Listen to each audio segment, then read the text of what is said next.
वा मस्त soft spongy अगदी जाळीदार या ठिकाणी हा ढोकळा तयार झाला आहे। नमस्कार, मी पूनम तुमचं पूनम बेसिक रेसिपीजमध्ये पुन्हा एकदा खूप खूप मनापासून स्वागत करते। तर आज आपण उरलेल्या भातापासून म्हणजे शिळ्या भातापासून ढोकळा बनवला आहे। हा ढोकळा खूप चविष्ट बनतो, त्याचप्रमाणे याला आपण एक विशिष्ट तडका देऊन अजूनच रुचकर बनवलेला आहे। कोणी ओळखणार सुद्धा नाही की आपण हा शिळ्या भातापासून बनवला आहे, एवढा चविष्ट लागतो। तर त्यासाठी बघा, इथे रात्रीचा उरलेला शिळा भात होता, तो आपण एका वाटीने मोजून घेणार आहोत। तर साधारण 2 वाटी इतका हा शिळा भात आहे। तर हलक्या हाताने वाटीमध्ये भरून घ्यायचा आहे आणि एका मिक्सरच्या भांड्यामध्ये आपण तो टाकून घेणार आहोत। तर मी या ठिकाणी 2 वाटी भात घेतलेला आहे। त्याचबरोबर यामध्ये त्याच वाटीने अर्धा वाटी बेसन पीठ, अर्धा वाटी दही आणि अर्धा वाटी आपल्याला यामध्ये पाणी टाकायचं आहे आणि मिक्सरवर फिरवून घ्यायचं आहे। खूप जास्त फाईन अशी याची पेस्ट करायची नाही आहे। हे बघा, अशा प्रकारे आपण हे एकदा मिक्सरवर फिरवून घेतलं आहे। सरभरीत असं आहे हे, पण भाताची शीत व्यवस्थित यामध्ये मिक्स झालेली आहे। आता एका बाउलमध्ये काढायचे आणि यासाठी एक ठेचा बनवणार आहोत। तर एका खलबत्त्यामध्ये 2 हिरव्या मिरच्या आणि 1 इंच आल्याचा तुकडा घेऊन बारीक असं आपल्याला याला ठेचून घ्यायचं आहे, किंवा तुम्ही मिक्सरवर सुद्धा याला फिरवून घेऊ शकतात। तोपर्यंत तुम्हाला निवेदन आहे, तुम्ही अजून माझ्या चॅनलला सबस्क्राईब केलं नसेल तर नक्की सबस्क्राईब करा आणि बेल आयकॉनवर क्लिक करा। सबस्क्राईब करणं पूर्णपणे फ्री आहे।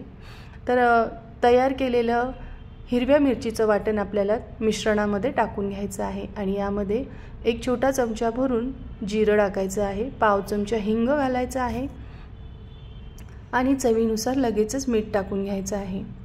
त्याचबरोबर आता याला चांगलं बाइंडिंग येण्यासाठी आपण 6 मोठे चमचे बारीक रवा यामध्ये ॲड केलेला आहे। तर यामध्ये आता आपण थोडंसं पाणी टाकलं आहे। तर मी त्याच खलबत्त्यामध्ये साधारण 3 टेबलस्पून पाणी टाकून ते ॲड केलं होतं आणि आता अर्धा कप इतकं पाणी टाकणार आहे। खूप पातळही नाही, खूप घट्टही आपल्याला हे मिश्रण ठेवायचं नाही आहे। छान मिक्स करायचं, यावर झाकण ठेवायचं आहे आणि 10 मिनिटासाठी याला आपल्याला रेस्ट करायला ठेवायचं आहे। एक 10 मिनिटामध्ये यामधला रवा छान फुलून येतो। आता 1 पॅकेट इनोचं मी यामध्ये ॲड केलं आहे। तुम्ही इनोच्या ऐवजी यामध्ये खाण्याचा सोडासुद्धा पाव चमचा टाकला तरीही चालेल। आता तेल लावलेल्या ताटामध्ये तयार करून घेतलेलं फेटून घेतलेलं मिश्रण आपल्याला टाकून घ्यायचं आहे आणि आता आपण हे वाफवणार आहोत। तर कढईमध्ये 2 ग्लास पाणी, 1 लिंबाची फोड आणि 1 स्टँड ठेवून आपल्याला यावर हे ताट ठेवून घ्यायचं आहे आणि आता हाय फ्लेमवर 15 मिनिटासाठी आपल्याला हे वाफवून घ्यायचं आहे। तर हे बघा, एक 15 मिनिटं झाली। आता आपण बघूयात। तर मस्त जाळी आली, तुम्ही बघू शकतात। यामध्ये असा एक चाकू टाकून बघायचा, तो क्लीन निघाला आहे म्हणजे आपले इथे ढोकळे रेडी आहे। आता मात्र हे ढोकळे जेव्हा आपण बाहेर काढतो ते पूर्णपणे रूम टेम्परेचरवर गार करायचे आणि मग कट करून घ्यायचे आहे। आता तुम्हाला आवडेल त्या आकारामध्ये तुम्ही ढोकळा कट करून घेऊ शकतात। मी अशा प्रकारे छोट्या छोट्या आकारामध्ये हे चौकोनी कट करून घेतले आहे। आता आपण हे फ्राय करायला घेणार आहोत।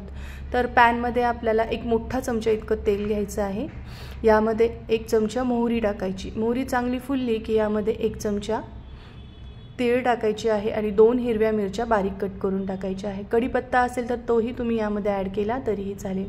थोडीशी हिरवी मिरची परतवली गेली की मग तयार करून घेतलेले ढोकळे आपल्याला यामध्ये टाकून घ्यायचे आहे आणि याला अतिशय रुचकर चव येण्यासाठी आपण यामध्ये 1 ते 1.5 चमचा इतका सांबर मसाला टाकला आहे। तुमच्याकडे साऊथ इंडियन गन पावडर असेल तर ती तुम्ही यामध्ये घातली तरीही चालेल।